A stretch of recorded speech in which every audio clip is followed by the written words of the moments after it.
નમસ્કાર વિદ્યાર્થી મિત્રો, ધોરણ 11 વિજ્ઞાન પ્રવાહ કેમેસ્ટ્રી વિષય એમાં આજે પ્રકરણ નંબર 4 કેમિકલ બોન્ડિંગ અને મોલિક્યુલર સ્ટ્રક્ચર રાસાયણિક બંધન અને એની આણ્વીય રચનાની અંદર આપણે લેક્ચર નંબર 2 ની અંદર મળીએ છીએ। પહેલા લેક્ચરની અંદર આપણે વાત કરી આયોનિક બંધ કેવી રીતે બને છે।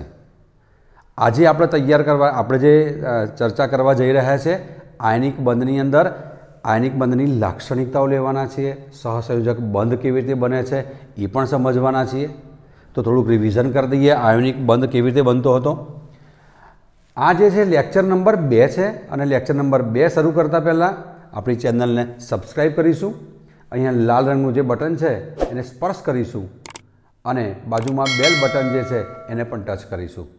તો ચાલો મિત્રો આયોનિક બંધ સમજીએ, આપણે એની લાક્ષણિકતાઓ પણ લેવાની છે। ગઈકાલે જે ચર્ચા કરી એમાં સોડિયમ લીધો તો આપણે સોડિયમની વાત કરતા કોઈ પણ મેટલ લઈ શકાય। બે વસ્તુ યાદ રાખવાની કે આયનિક બંધ ક્યારે બને, એક ધાતુ હોય અને એક અધાતુ, એક મેટલ અને એક નોન મેટલ, આ બે ભેગા થાય એટલે કે આયોનિક બંધ બને। અમે મેટલ લીધું સોડિયમ, સોડિયમ આપણને ખબર હતી 2 8 1, સોડિયમમાંથી 1 ઇલેક્ટ્રોન ગુમાવ્યો, આપણને Na+ આયન મળ્યો, 1 ઇલેક્ટ્રોન દૂર થઈ ગયો, બરાબર છે। આ વાયુરૂપ તટસ્થ પરમાણુ છે મિત્રો, ધ્યાનમાં રાખજો ખાસ, આ વાયુરૂપ તટસ્થ પરમાણુ છે। આપણે આયનીકરણની વ્યાખ્યા આપી હતી, તટસ્થ વાયુરૂપ પરમાણુમાંથી 1 મોલ ઇલેક્ટ્રોન દૂર કરવા માટે જે ઉર્જા આપવી પડે એને આયનીકરણ ઉર્જા કહેવાય। તો Na+ બની ગયો।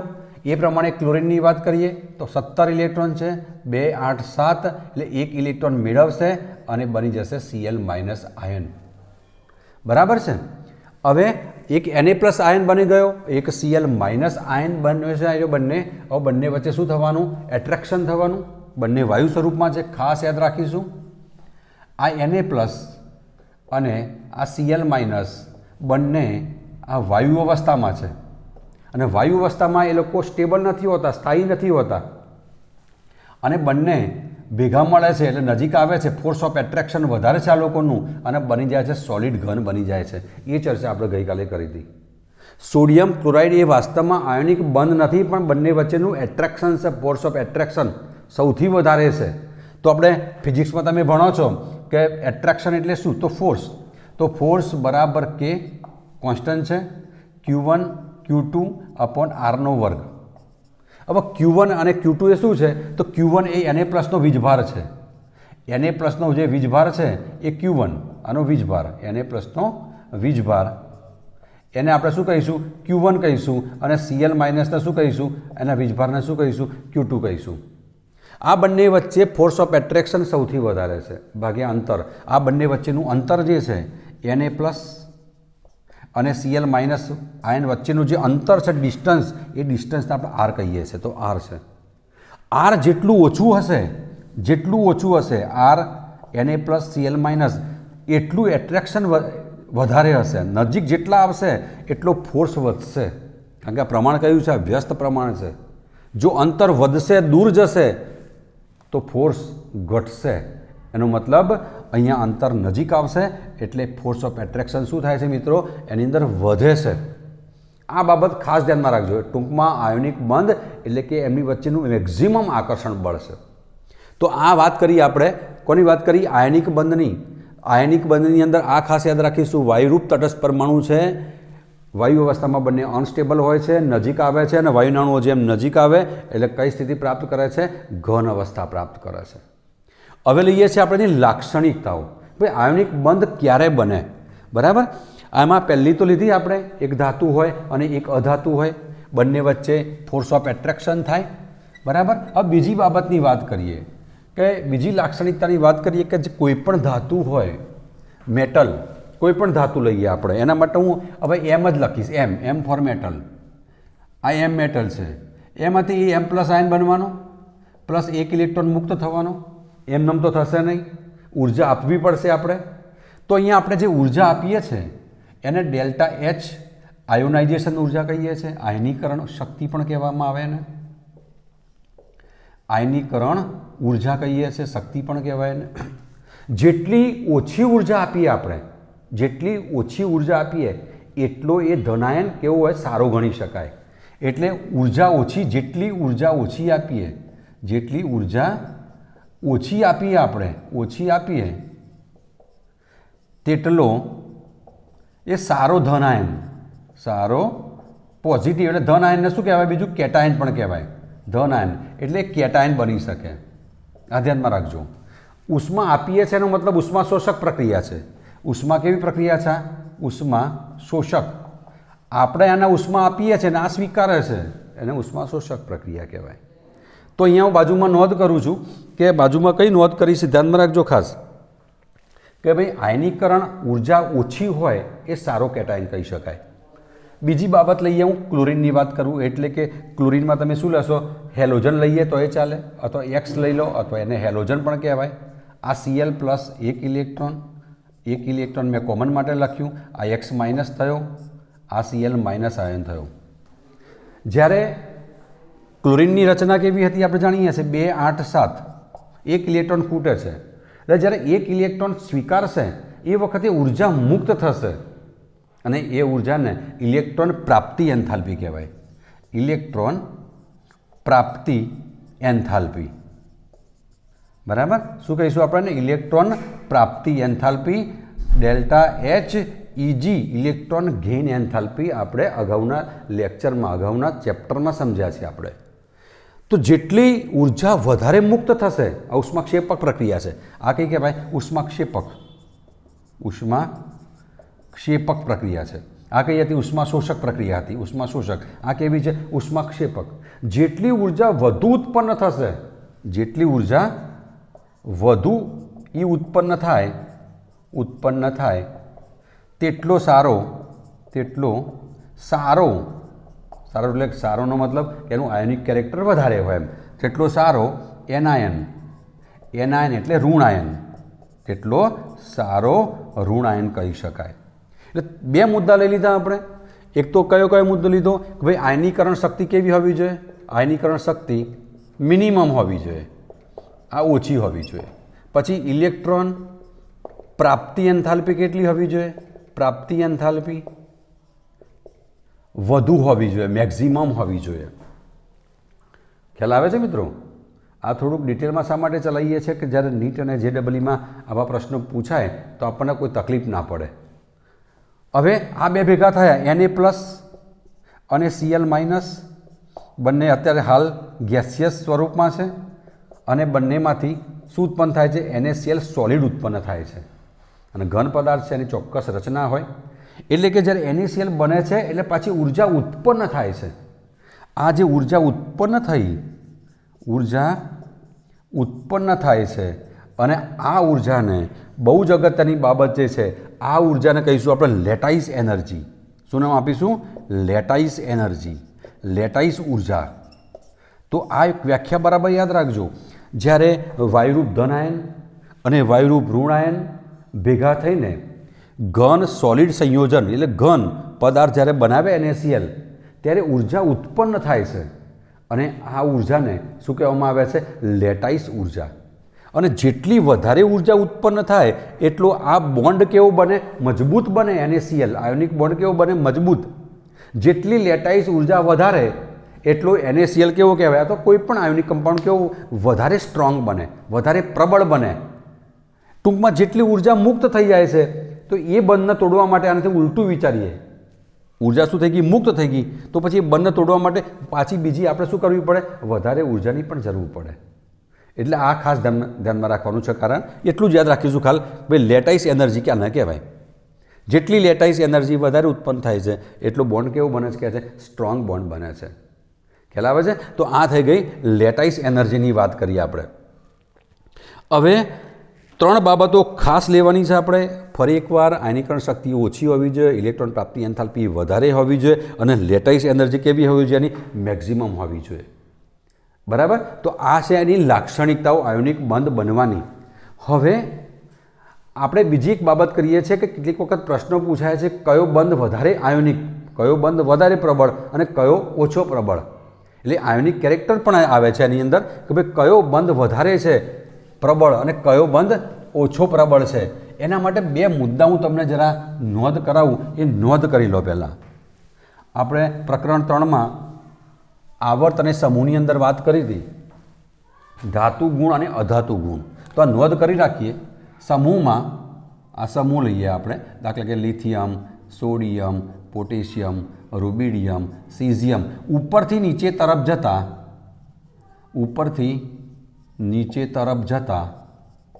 નીચે તરફ જતા ધાતુ ગુણમાં શું થાય મને કહો? ધાતુ ગુણ વધે છે.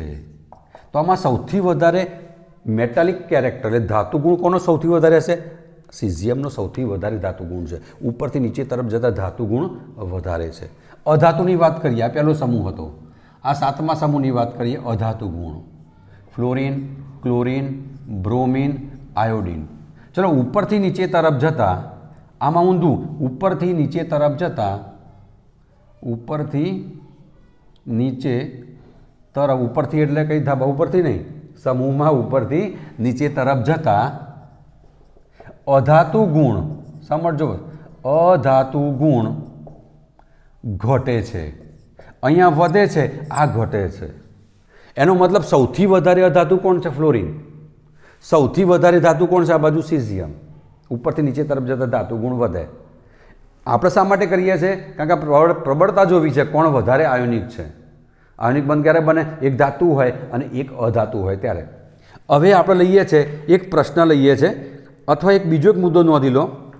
જેટલો ધાતુ ગુણ વધુ હોય, અહીંયા લખું છું, ધાતુ ગુણ વધુ હોય તો આયોનિક લક્ષણ વધારે કહી શકાય. આયોનિક લક્ષણ વધુ હોય એટલે જેટલો ધાતુ ગુણ વધારે એટલું એનું આયોનિક લક્ષણ કેવું હોય? વધારે. અને આ બાજુ એનાથી ઊંધું, અધાતુ ગુણ વધુ તેમ આયોનિક લક્ષણ વધુ હોય. આ બે મુદ્દાને ધ્યાનમાં રાખીને એક નીટના પ્રશ્ન આપણે એક બે સોલ્વ કરી લઈએ. હું અહીંયા પ્રશ્ન મૂકું છું, એ તમારે મને કહેવાનું છે કોની પ્રબળતા વધારે, કયો વધારે સ્ટ્રોંગ, કયો મજબૂત બનશે, પ્રબળ બનશે અને કયો નિર્બળ બનશે. એના માટેનો એક પ્રશ્ન મૂકું છું. પ્રશ્ન નંબર 1. તો પહેલો પ્રશ્ન છે સોડિયમ ફ્લોરાઇડ, પછી લઈએ છે સોડિયમ ક્લોરાઇડ, સોડિયમ બ્રોમાઇડ અને ફ્લોરિન, ક્લોરિન, બ્રોમિન અને આયોડાઇડ. આમાંથી સૌથી કે છે વધારે કોની અંદર આયોનિક ગુણ વધારે છે? કયો આયોનિક બંધ પ્રબળ છે, વધારે આયોનિક લક્ષણ છે એમાં? તો પહેલાં તમારે ધાતુ જોવાનું. ધાતુ તો બધામાં કેવી છે? અહીંયા કોમન છે. આ ધાતુ છે અને આ અધાતુ છે, બાજુમાં અધાતુ છે. ધાતુ કોમન છે એટલે પહેલામાં તો આપણે કંઈ જોવાનો પ્રશ્ન રહેતો નથી. બીજામાં જુઓ, આ અધાતુ છે, આ ધાતુ છે, આ અધાતુ છે. અહીંયા અધાતુ બદલાતી જાય છે, બરાબર. તો અધાતુમાં ફ્લોરિન, ક્લોરિન, બ્રોમિન અને આયોડિન આવ્યું. ફ્લોરિન, ક્લોરિન, બ્રોમિન અને આયોડિન. કોનો અધાતુ ગુણ વધારે છે? ફ્લોરિનનો. તો મેં લખ્યું છે એ ગાડી, અધાતુ ગુણ વધે તેમ આયોનિક લક્ષણ વધે. આ તો કેવો હતો? કોમન હતો. સોડિયમ બધામાં છે. તો સૌથી વધારે ફ્લોરિન અધાતુ ગુણ ધરાવે છે. એટલે સોડિયમ ફ્લોરાઇડ પહેલાં લખ્યું હતું આપણે, એ સોડિયમ ફ્લોરાઇડ એ સૌથી વધારે આયનિક લક્ષણ ધરાવશે, સ્ટ્રોંગ છે વધારે. ત્યાર પછી કોણ આવે? NaCl આવે. અને પછી કોણ આવે? NaBr આવે. અને છેલ્લો કોણ આવે? NaI. હવે આનાથી ઊંધું, આની અંદર આયોનિક લક્ષણ 100% કહી શકાય. દાખલા તરીકે તો એની અંદર સહસંયોજક બંધ આપણે શીખવાના છે આના પછી. તો સહસંયોજક બંધ કયો વધારે હોય? એનાથી ઉલટો. તો સહસંયોજક બંધની આનાથી ઉલટું લખી દેવાનું. સહસંયોજક બંધની પ્રબળતા આનાથી ઊંધી, NaIની વધારે હોય. NaI, પછી NaBr, પછી આવે NaCl અને પછી આવે NaF. આનાથી ઊંધું કોવેલેન્ટ કેરેક્ટર કહેવાય એને. અને આ વાત કરીએ આપણે આયોનિક કેરેક્ટરની, બરાબર. આ ખાલી ક્રમ બદલી નાખ્યો. ચલો બીજો પ્રશ્ન મૂકું છું, બરાબર ધ્યાનમાં રાખજો. પ્રશ્ન નંબર 2. પ્રશ્ન નંબર 2ની અંદર આપણે બીજું મૂકું છું લિથિયમ ક્લોરાઇડ. તમારે જવાબ આપવાનો છે NaCl, ત્યાર પછી આવે છે પોટેશિયમ ક્લોરાઇડ અને સીઝિયમ ક્લોરાઇડ. થોડીવાર વિડીયો પોઝ કરી દો અને વિચારો કે આમાં સૌથી વધારે કયો પ્રબળ હશે? લિથિયમ ક્લોરાઇડ NaCl KClમાં સૌથી વધારે પ્રબળ કોણ હશે? તો એના માટે મેં તમને બે મુદ્દા કહેલા છે, ધાતુ જોવાનું અને અધાતુ ગુણ જોવાનું. અહીંયા અધાતુ ગુણ કોમન છે, જોઈ લો, બધામાં ક્લોરિન જ છે એટલે ક્લોરિન તો બધામાં કોમન આવી ગયો. તો વાત અહીંયા બદલાય છે, લિથિયમ, સોડિયમ, પોટેશિયમ અને સીઝિયમ આ રહ્યો. ધાતુ ગુણ વધુ હોય એમ આયનિક લક્ષણ વધારે. ચલો સૌથી વધારે આ રહ્યો લિથિયમ, સોડિયમ, પોટેશિયમ, રૂબિડિયમ અને સીઝિયમ. બરાબર. તો તમને કયું વધારે દેખાય છે? તો સીઝિયમ જે છે ઉપરથી નીચે તરફ જતા ધાતુ ગુણ વધે એટલે સીઝિયમ વધારે મેટાલિક છે. તો અહીંયા સીઝિયમ આપણે કહીશું ને, તો સીઝિયમ વધારે હોય એટલે આ સીઝિયમ આ પ્રમાણે આવે. તો સૌથી વધારે આયોનિક કેરેક્ટર અથવા પ્રબળ કયો કહેવાય? સીઝિયમ ક્લોરાઇડ, પછી KCl, પછી NaCl, પછી આ પ્રમાણે. આનાથી ઉલટું કહી દો સહસંયોજક બંધ માટે, આનાથી ઉલટું. તો સહસંયોજક બંધ માટે શું કરીશું આપણે? આનાથી ક્રમ ઉલટો કરી દઈએ. આ LiCl કેવો હતો? સૌથી ઓછો હતો. તો અહીંયા શું કરી દઈશું આપણે? CSCl. તો આ તો સૌથી વધારે છે, તો આના ક્રમમાં શું કરી દઈશું? સહસંયોજકમાં ઊંધો કરી દઈશું. આ LiCl હોય તો આ ગ્રેટર દેન કરી દો. બરાબર છે. પછી આ આપણે બરાબર છે, જરા એક મિનિટ ફરી એકવાર. ધાતુ ગુણ આયોનિક લક્ષણ વધુ હોય, બરાબર છે. તો સીઝિયમ કેવો છે? સૌથી વધારે છે. તો આપણે લખી દઈશું આનાથી ઉલટું LiCl. લિથિયમમાં આપણે ઊંધો ક્રમ કરી દઈએ સહસંયોજક માટે. સહસંયોજક. અને આ કેવો છે? આયોનિક બંધ પ્રબળતામાં. તો LiCl આવે, પછી NaCl આવે, પછી આપણે KCl આવે અને પછી કોણ આવે? છેલ્લો આ CSCl. ક્લિયર મિત્રો? તો આ પ્રમાણે આવા કેટલા ઘણા બધા પ્રશ્નો આની અંદર પૂછી શકાય. આયોનિક સંયોજનો માટેનું આખું ચેપ્ટર જ આપણે આવવાનું છે ધોરણ 12ની અંદર. તેમાં એના ઘણા બધા લક્ષણો છે, જેની વાહકતા છે, એની સ્થિરતા છે, એના મેલ્ટિંગ પોઈન્ટ એટલે કે ગલન બિંદુ છે, એના ઉત્કલન બિંદુ. ઘન પદાર્થના તો ના હોય પણ હા, એમ ઘનમાંથી પ્રવાહી થાય, પ્રવાહીમાંથી આપણે ઉત્કલન બિંદુ પણ શોધવા પડે. એ બધા એ લોકોના ઊંચા હોય, કારણ કે ઘન પદાર્થો એકબીજા કેવા છે? નજીક છે. આ બધી ઘણી બધી ચર્ચા થાય એવી છે, પરંતુ અત્યારે ફક્ત આટલા સુધી. વધુ આપણે 12માં લઈશું. આ થઈ ગયું આખું આયોનિક કેરેક્ટર. મેં તમને આખું જ ડિટેલમાં સમજાવ્યું.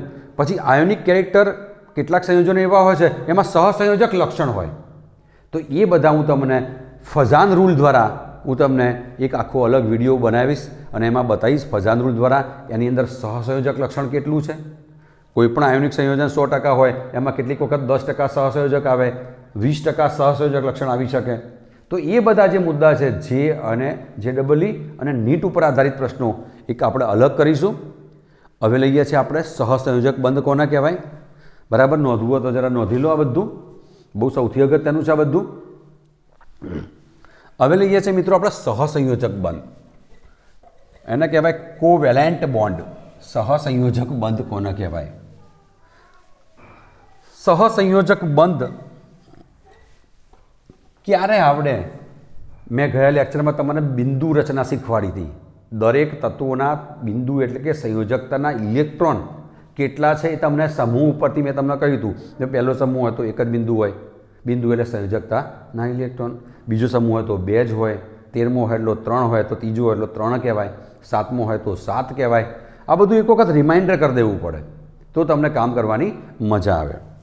હવે અહીંયા આપણે સહસંયોજકની વાત કરીએ. હેડિંગ આપણે આપીએ છીએ સહસંયોજક બંધ. સહસંયોજક બંધ. સહસંયોજક બંધ. કોઈ પણ પરમાણુ જે છે એની આજુબાજુ 8 ઇલેક્ટ્રોન રાખવાનો પ્રયત્ન કરે, નિષ્ક્રિય વાયુ જેવી રચના પ્રાપ્ત કરવાનું વલણ ધરાવે, એને આપણે અષ્ટકનો નિયમ કહીએ છીએ. શું કહીએ છીએ? અષ્ટકનો નિયમ. હવે પહેલી જ હું તમને ચર્ચા કરું છું, પહેલું જ સહસંયોજક બંધ કોને કહેવાય એ જરા સમજી લઈએ. આપણી પાસે Cl2 અણુ છે. Cl2 એનો મતલબ 2 ક્લોરીન છે. આ 2 ક્લોરીન લીધા આપણે. ક્લોરીન કયા સમૂહમાં છે? 7મા સમૂહમાં. સંયોજકતાના ઇલેક્ટ્રોન કેટલા ગણાય? 7 ગણાય. તો આ 1 2 2 4 2 6, આ 7મો. આના પણ ચોકડી વડે પણ દર્શાવી શકાય, બિંદુ વડે પણ દર્શાવી શકાય. આનો 7મો. તો બંનેને નિષ્ક્રિય વાયુ જેવી રચના પ્રાપ્ત કરવી છે મિત્રો. 8 ઇલેક્ટ્રોન એની આજુબાજુ પૂર્ણ કરવા છે. તો આની પાસે તો એક જ આની પાસે 7 હતા. જો આ 7, આની પાસે પણ 7 છે. तो बने शू करे एक एक इलेक्ट्रॉन की भागीदारी करे। आ अहींया बताऊँ आ 2 2 4 6 आ 7मो अहींया मूक्यो छे। हवे अहींया मूकी दऊं छुं कारण के बने शू करशे भागीदारी करशे। भागीदारीनो मतलब कि तू एक इलेक्ट्रॉन मने आपी दे तो जो एने एक इलेक्ट्रॉन आपी दीधो गणी लो। हवे गणी लो एनी बाद 2 4 6 8 एनुं ऑक्टेट पूर्ण थई गयुं। 8 इलेक्ट्रॉन पूरा थई गया बराबर। हवे के मैं तने आप्यो छे तो तू पण मने एक आपी दे तो एना पण 8 गणी लो मित्रों। अहींया गाड़ी 2 हवे आ कॉमन में गणवाना 4 6 8 तो आ पण 8 इलेक्ट्रॉन थई गया। आ बाबत ध्यान में राखवानी छे। आ 8 इलेक्ट्रॉन थया 8 इलेक्ट्रॉन थया। आ जे बंध में कॉमन भाग लीधा एने कहेवाय बंधकारक। आने शुं कहेवाय बंधकारक इलेक्ट्रॉन युग्म। युग्म एटले जोड़ू जोड़ामां छे। बंधकारक एने जेमणे बंधमां भाग लीधो छे आ लोकोए बंधमां भाग नथी लीधा वधाराना पड़ी रह्या छे तो आ बधाने शुं कहेवाय छे अबंधकारक। अबंधकारक इलेक्ट्रॉन युग्म बराबर है। आ बॉन्डिंग कहवाय पेला नॉन बॉन्डिंग इलेक्ट्रॉन कहवाय। लोन पेर पण शब्द वापरी शकाय छे। जेम जेम आगळ वधीशुं ए प्रमाणे हूँ तमने समजावतो जईश। हवे केटला इलेक्ट्रॉन की भागीदारी करी एक एक नी सांभळजो। हवे तो बंधना इलेक्ट्रॉन तो आ रह्या जुओ बंधमां भाग केटला लीधो आ 2 बीजा बधा तो लखतो नथी। आ 2 4 6 अहींया लखी शकाय पण बंधना इलेक्ट्रॉन लखवा छे तो 2 इलेक्ट्रॉन भेगा थाय एटले एक बंध बने। तो आ 2 इलेक्ट्रॉन भेगा थया तो एक बंध ने आपणे एक લીટી वडे दर्शावे आ एकल बंध कहेवाय। जो 2 बंध हशे तो द्विबंध एटले 2 લીટા बतावीशुं अने 3 बंध हशे तो त्रिबंध बतावीशुं। तो आ जे बंध बन्यो एने कहेवाय सहसंयोजक बंध। व्याख्या हूँ लखतो नहीं खाली समझावुं छुं। इलेक्ट्रॉननी भागीदारी करीने आ बंने परमाणुओए निष्क्रिय वायु जेवी रचना प्राप्त करी। जो 8 इलेक्ट्रॉन थई गया आना 8 इलेक्ट्रॉन थई गया અને જેના કારણે જે બંધ આના કારણે જે બંધ બન્યો આને કહેવાય સહસંયોજક બંધ। અંગ્રેજીમાં કહે છે ને કોવેલેન્ટ બોન્ડ। કયો કહે છે ને કોવેલેન્ટ બોન્ડ। કોવેલેન્ટ બોન્ડ આ કેવો બંધ કહેવાય એક બંધ કહેવાય। શું કહેવાય એક બંધ। હવે કેટલીક વખત 8 ઇલેક્ટ્રોન પ્રાપ્ત ન કરે કેટલીક વખત 2 ઇલેક્ટ્રોન પ્રાપ્ત કરે ડબલેટ બરાબર। હવે હાઇડ્રોજનની વાત કરીએ આ હાઇડ્રોજન અણુ છે આપણી પાસે तो हाइड्रोजन 2 परमाणु तमने खबर है। हाइड्रोजन पहला समूह में है 1s1 हाइड्रोजन की रचना पण खबर है एक ज बिंदु आनी पासे है आनी पासे पण एक है तो बने शू कर्युं इलेक्ट्रॉन की भागीदारी करी अने आ बंध बनाव्यो। आ पण शुं कहेवाय सहसंयोजक बंध। पण अहींया ऑक्टेट ना थयुं एनो अपवाद है तो आना कहेवाय डबलेट। आने शुं कहेवाय 2 इलेक्ट्रॉन शुं कहीशुं आपणे डबलेट। 8 वाळाने शुं कहीशुं अष्टक अथवा ऑक्टेट थई गया बराबर है। तो एक बीजું एक उदाहरण लईए आपणे घणा पहला एक बंधवाळा लई लीए H અને आ Cl। पाछा सहसंयोजक बंधनी अंदर पाछा 2 प्रकार छे एक ध्रुवीय અને एक अध्रुवीय। अब बंनेनो पण भेद हूँ तमने अहींया समजावी दईश। आ H અને Cl सांभळजो तो आना केटला 7 2 2 4 2 6 અને 7मो अष्टक पूरुं थाय छे ना तो शू करशे ए हाइड्रोजन पासेथी एक इलेक्ट्रॉन स्वीकारशे। आ हाइड्रोजन चौकड़ी बतावुं એટલે खबर पड़े आ हाइड्रोजन चौकड़ी। चलो आना केटला थई गया 8 पूरा थई गया गणी लो 8 पूरा थई गया 8 इलेक्ट्रॉन अष्टक पूरुं थयुं तो आना केटला के आना डबलेट थयुं। आ डबलेट डबलेट ज्यारे आवशे हाइड्रोजन ज्यारे हशे त्यारे डबलेट ज आवशे अने हाइड्रोजन ज्यारे नहीं होय त्यारे ऑक्टेट आवशे। आटली वस्तु याद राखवानी। हाइड्रोजन ज्यारे आवे कोईनामां त्यारे शुं आवशे डबलेट एक बंध डबलेट थी बनतो है बराबर अने बीजा बधामां 8 इलेक्ट्रॉन निष्क्रिय वायु रचना आवे। आ H અને Cl ની વાત કરીએ तो आ बंध जे बन्यो आ जे बंध बन्यो ए सहसंयोजक बंध छे पण आ ध्रुवीय छे। केवो प्रकार छे शा माटे क्लोरीननी विद्युत ऋणता वधारे छे। प्रकरण नंबर 3 आ बंधना इलेक्ट्रॉन पोतानी तरफ खेंचे छे। आ इलेक्ट्रॉन जे बंधना हता ने अहींया वच्चे हता एने पोतानी तरफ खेंची लीधा आ बाजू पोतानी तरफ खेंचे छे एटले एनो वीजभार केवो थई गयो माइनस। पोतानी तरफ खेंचवानी जे वृत्ति छे एने विद्युत ऋणता कहेवाय। अगाउना चेप्टर आवड़ता होय तो ज तमने काम करवानी मजा आवशे। पछी आपणे बीजुं तीजुं चेप्टर भण्या न होय एने के सरना आपणे चौथा चेप्टरनुं चालू कर दईए तो बधुं हवामां जशे। एक एक वस्तु केमिस्ट्रीमां पाया उपर आधारित छे मित्रों खास ध्यान में राखीशुं। एटले आ ध्रुवीय के हवे जो एने शुं कर्युं बंधना इलेक्ट्रॉन पोतानी तरफ खेंच्या बराबर खेंची लीधा आ बाजू एटले अंशतः ऋणभार अने आने पोते आपी दीधा तो प्लस चार्ज थई गयो। आने प्लस डेल्टा कहेवाय આ માઇનસ ડેલ્ટા કહેવાય. તો બંને ધ્રુવ બન્યા, પોલાર બન્યા, પ્લોર. એક પ્લસ બન્યો, એક માઇનસ બન્યો, માટે શબ્દ શું કહેવાય?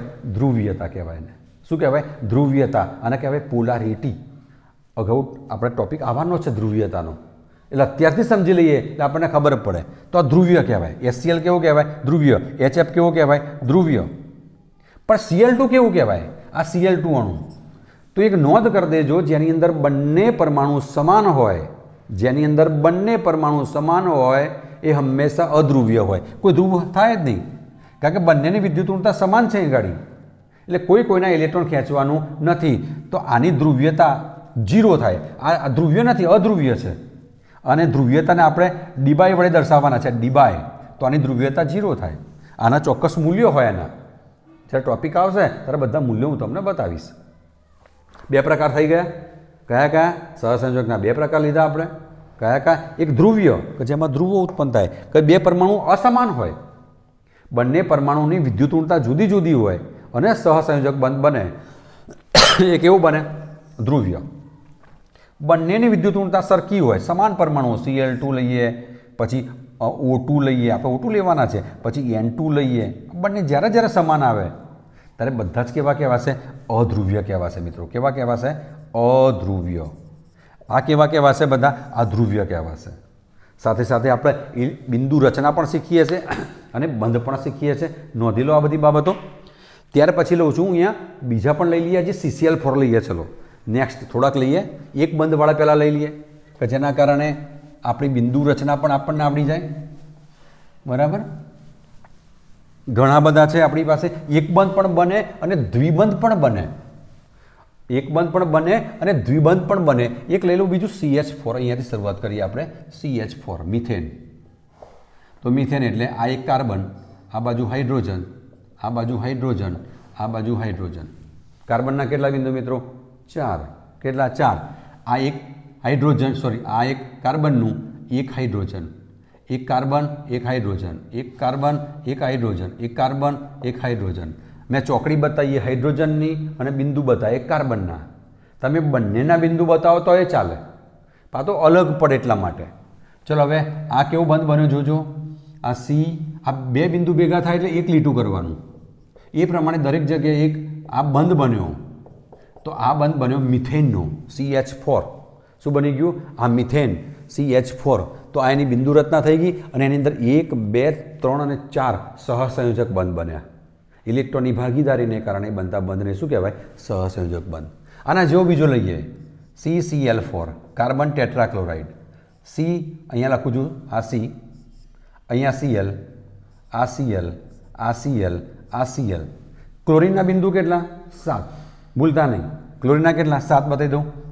2, 2, 4, 2, 6, 7 અને 8મું કોની સાથે લેશે? આ કાર્બન એક આપ્યો. કાર્બનના ટોટલ 4 છે. જોઈએ હવે.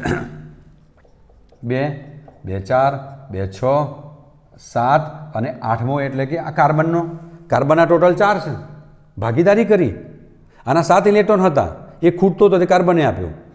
આના 7 હતા, કાર્બને આપ્યો. તો દરેકને એવું થયું.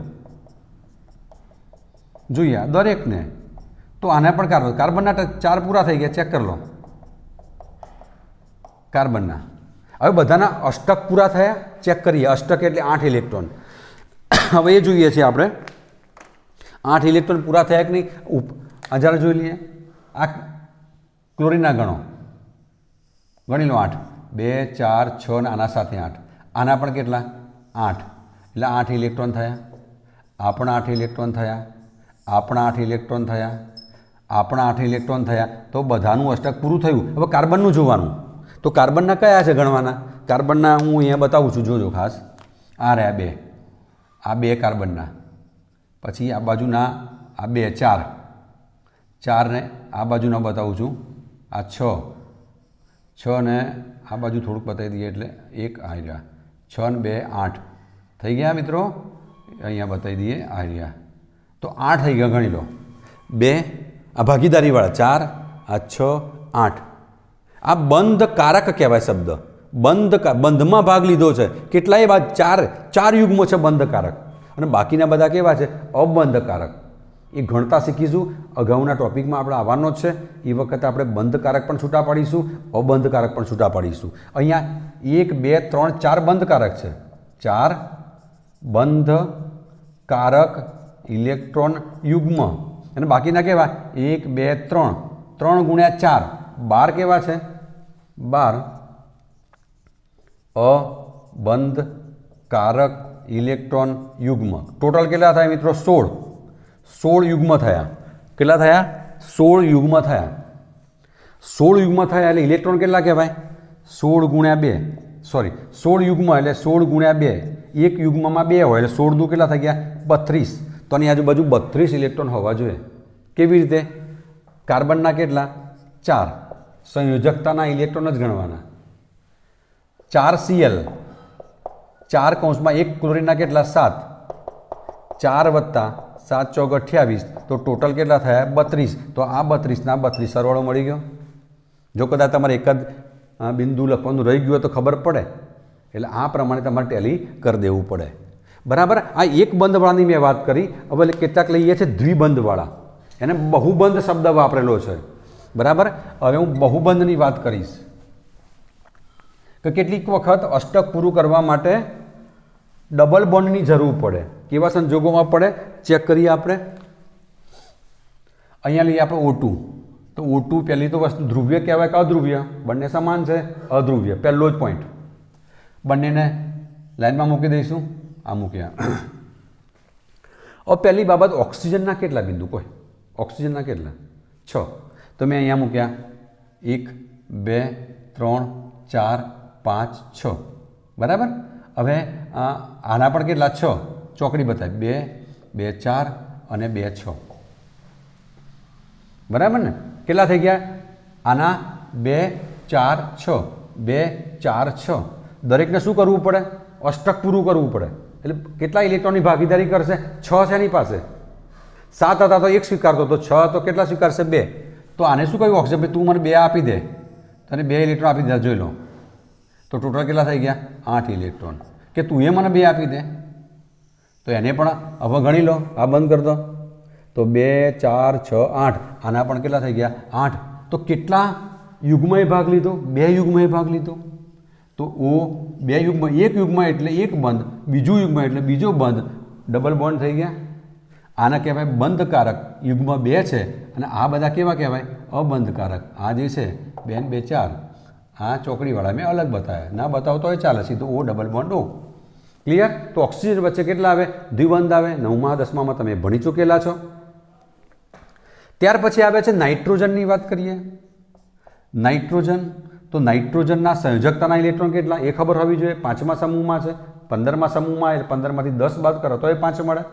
એ ખબર ન પડે તો નાઇટ્રોજનનો પરમાણુ ક્રમાંક લખો, 1s2 2s2 2p, 7 છે ને, 2 ને 2 1s2 2s2 2p3, તો 3 વત્તા 2 5 થયા। તો આના સંયોજકતાના ઇલેક્ટ્રોન નાઇટ્રોજનના કેટલા? 5। તો n, અહીંયા n, 5 ઇલેક્ટ્રોન છે ને અષ્ટક પૂરું કરવું છે, એટલે હવે ખબર પડી ગઈ તમને, 3 સ્વીકારશે। કેટલા ઇલેક્ટ્રોનની ભાગીદારી કરશે? બંને 3-3ની ભાગીદારી કરશે। તો આના ઇલેક્ટ્રોન 1 2 3 4 અને 5, આ 3 4 5। હવે જુઓ ને, 8 પૂરા થઈ ગયા, ગણી લો, 2 4 6 8, આના પણ થયા। આ બાજુ બંધ કરો તો 2 4 6 8, તો કેટલા ઇલેક્ટ્રોનની ભાગીદારી કરી લોકોએ? 3 જોડકા, બાકી કેટલા રહ્યા? 2। તો નાઇટ્રોજન નાઇટ્રોજન વચ્ચે કેટલા બંધ બની ગયા?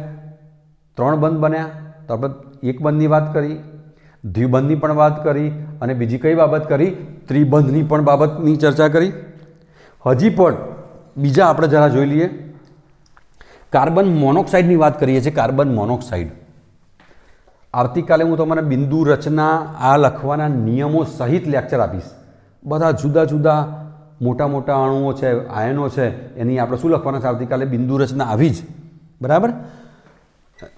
અત્યારે સહસંયોજક બંધની ચર્ચા ચાલે છે, સાથે સાથે હું ઇલેક્ટ્રોન રચના પણ તમને સમજાવી રહ્યો છું। હવે લઈએ છીએ બીજું એક, કાર્બન ડાયોક્સાઇડની વાત કરો। ચલો, કાર્બન ડાયોક્સાઇડ, કાર્બન ડાયોક્સાઇડનું સૂત્ર CO2 છે, બરાબર।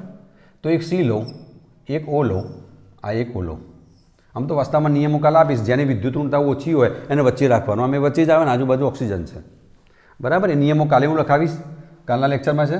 આ કાર્બન, આ ઓક્સિજન. આના કેટલા ઓક્સિજનના 6, 2 2 4 2 6, બરાબર. આના કેટલા 2, આ બાજુ લખું 2 4 અને આ 2 6, થઈ ગયા 2 4 2 6. કાર્બનના કેટલા 4, કાર્બન ચોથા સમૂહમાં છે, તો આ કાર્બનના રહ્યા 2 2 4. ચલો ઓક્સિજનનું અષ્ટક પૂરું થયું, ચેક કરો. 2 4 6 8. એ પ્રમાણે આનું પણ થઈ ગયું. કેટલા થયા? આ 2 4 6, CO2 છે ને, 2 4 6 8. આના 2 4 6 8. તો કેટલાનું ભાગીદારી કરી આ લોકો? ડબલની. તો C ડબલ બોન્ડ O, બંને બાજુ ડબલ બોન્ડ આવવાનું, કારણ કે અહીંયા જુઓ, અહીંયા આ જોવાના તમારે. તો આ પ્રમાણે CO2ની આપણે બિંદુ રચના પણ લખી અને એની અંદર સહસંયોજક બંધની પણ આપણે ચર્ચા કરી, બરાબર. આ ડિટેલમાં સમજીશું. આ સિગ્મા બંધ છે, આ સિગ્મા બંધ કહેવાય, આ સહસંયોજક બંધ સિગ્મા છે, અને નીચેના પાય બંધ છે, એ કેવી રીતે બને છે એ આપણે નેક્સ્ટમાં સમજીશું, બરાબર. તો કાર્બન ડાયોક્સાઇડની પણ વાત કરી દીધી આપણે, દ્વિબંધ છે એની અંદર. હજી પણ લઈએ આપણે, ટેક્સ્ટ બુકમાં આપેલો છે. ઇથિનની વાત કરીએ. ઇથિન, તમે 9માં ઇથિન ભણેલા છો. ઇથિનનું સ્ટ્રક્ચર હું તમને અહીંયા ડ્રો કરી આપું છું, અને જ્યારે ઓર્ગેનિક ચાલુ કરીશ ત્યારે સમજાવીશ. ઇથિન, આ ઇથિન સમજો, સૂત્ર આવું છે C2H4. ઇથિન એટલે ઇથ વત્તા ઇન ડબલ બોન્ડ આવે. પહેલાં હું સ્ટ્રક્ચર બતાવી દઉં. આ ઇથિન તમે 9મા ધોરણમાં ભણેલા છો, ઇથિન, બરાબર. હવે આ એક લીટું હોય એટલે 2 બંધ કહેવાય, સોરી, એક લીટું કહેવાય એટલે 1 બંધ, એટલે 2 બિંદુ. આ 2 બિંદુ એના ઇલેક્ટ્રોન અહીંથી પણ ખાવું પડી જાય. આ 3 કાર્બનના 4 થઈ ગયા, બતાવો. 1 2 3 4. આ કાર્બનના 1 2 3 અને આ 4, બરાબર ને. હવે આ હાઇડ્રોજનનું આ એક હાઇડ્રોજનનું ને એક કાર્બનનું. આ હાઇડ્રોજનનું લખી લો, આ હાઇડ્રોજન ચોકડી બતાવીએ. આ રહ્યો આ બિંદુ, આ બિંદુ, આ ચોકડી. બિંદુ બતાવો તો બી ચાલશે. ચલો આ બેના 1 બંધ થઈ ગયો, આ 2 વચ્ચે આનો હાઇડ્રોજન 1, કાર્બનના 4, 4 પૈકી 2 આની સાથે જોઈન્ટ થયા. હવે અષ્ટક પૂરું થયું કે નહીં ચેક કરવું છે ને આપણે, તો નજીક લખેલા ખબર પડે. આ C 1 2 1 2 લખ્યા, બરાબર. પછી આ બાજુ લખ્યા આ હાઇડ્રોજન, એનો આ હાઇડ્રોજનવાળો, આ બાજુ હાઇડ્રોજન, આ ચોકડી. એ પ્રમાણે હાઇડ્રોજન ચોકડી, આ હાઇડ્રોજન ચોકડી એટલે ખબર પડે ચોકડીવાળો હાઇડ્રોજન. જ્યારે હાઇડ્રોજન આવે એટલે ડબલેટ આવશે. હવે આના કાર્બનના ભેગા કરો, કેટલા થયા? કાર્બનના આ 4, 2 2 4, 4 ને 2 6, 6 ને 2 8. અષ્ટક પૂરું થઈ ગયું આનું. એ પ્રમાણે આનું પણ થયું, અષ્ટક પૂરું થયું આનું. તો ડબલેટ કોના થયા? આ બધા 2 ઇલેક્ટ્રોન થયા, જોઈ લો. આ બધા 2 ઇલેક્ટ્રોન, આ બધા 2 ઇલેક્ટ્રોન, આ બધા 2 ઇલેક્ટ્રોન, આ બધા અહીંયા 2 ઇલેક્ટ્રોન બતાવ્યા આપણે. ખ્યાલ આવ્યો બધાને?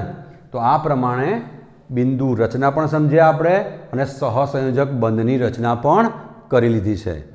આવતીકાલે આપણે જે લેવાના છીએ એ બિંદુ રચના, એના નિયમો તો 4 સ્ટેપ લખાઈશ, કેવી રીતે બિંદુ રચના લખવી. કદાચ આવા ઓકવર્ડ આવે તો એ તમને નિયમો લખાઈશ, અને નિયમો અનુસાર આપણે એની બિંદુ રચના લખવાની છે, બરાબર મિત્રો.